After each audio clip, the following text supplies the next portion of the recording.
she's so fine. Hell of a ride, blows my mind.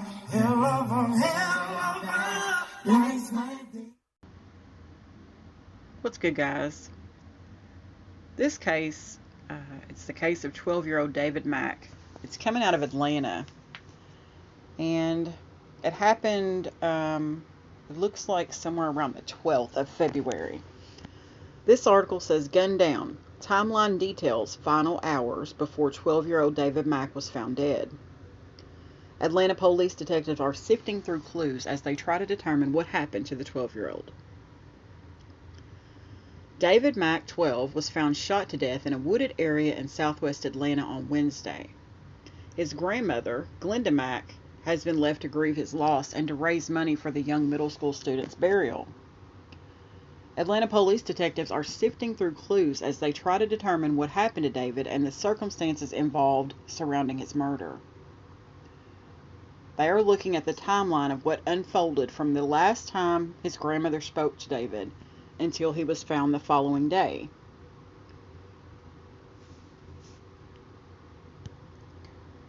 Okay, so it looks like Tuesday would have been the 9th day of February, 3 p.m. Glenda Mack says this is when she left home to run some errands.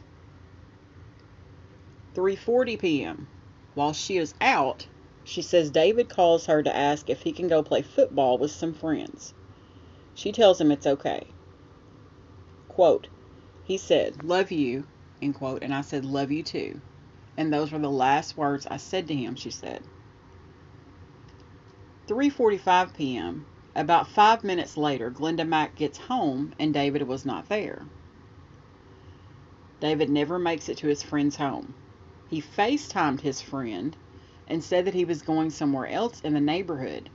The friend asked if he could join. He said all he saw was David's face, but he heard somebody say no, Glenda said. 8:43 p.m. When David is not home and still not answering his phone, Glenda gets worried and calls 911. From 9 to 10 p.m., again this is on the 9th, his family and Atlanta officers search for David on Tuesday night until about 10 p.m. before filing an official missing persons report. Wednesday, that would have been the 10th. On Wednesday, his family searches again and finds his body in a cut-through off Shirley Street, where many children in the area go to play. He had been shot, authorities said. 1:48 p.m. Family calls Atlanta police to notify officers they found his body. It says, what we know. Investigators continue to interview people in the area and follow leads as they look for those responsible. People living in the area where David's body was found told 11 Alive they heard multiple bursts of gunfire on Tuesday.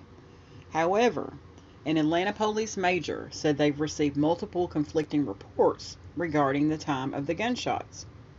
Authorities are hopeful the autopsy will help them determine when David lost his life. Anybody with information is asked to call Crime Stoppers at 404-577-8477, and tipsters can remain anonymous. This is a photo of 12-year-old David Mack. What a sweet little face. How could anybody want to hurt him? So frustrating. I just wanted to bring this story some attention because somebody knows what happened to him. Somebody out there knows what happened to this 12-year-old.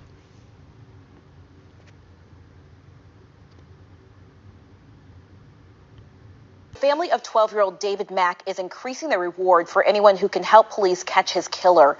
Mack's family found his body Wednesday afternoon in southwest Atlanta after reporting him missing Tuesday when he didn't come home from visiting a friend. 11 Alive's Chanu Hur explains what happened in those final moments. Desperate for answers, 12-year-old David Mack's family is begging anyone with answers about who shot and killed him to help. The family now upping the reward for information from $2,000 to $5,000. This all started last Tuesday. Mac's grandmother told police David was at home alone in Southwest Atlanta. At 3:40, he called to tell her he was going to see his friend. Just 5 minutes later, Atlanta police say Mac's grandmother Glenda came home and he wasn't there. She called police around 8:45 that night when he didn't come home. Officers looked Tuesday night but couldn't find him. Then came Wednesday. Mac's family found his body at 1:45 in the afternoon, less than a mile from their home. His family found him in a cut-through off Shirley Street. We just want to know why. Why would you hurt a child? And I'm going to end the video on that note, but I'm going to stay up on this case.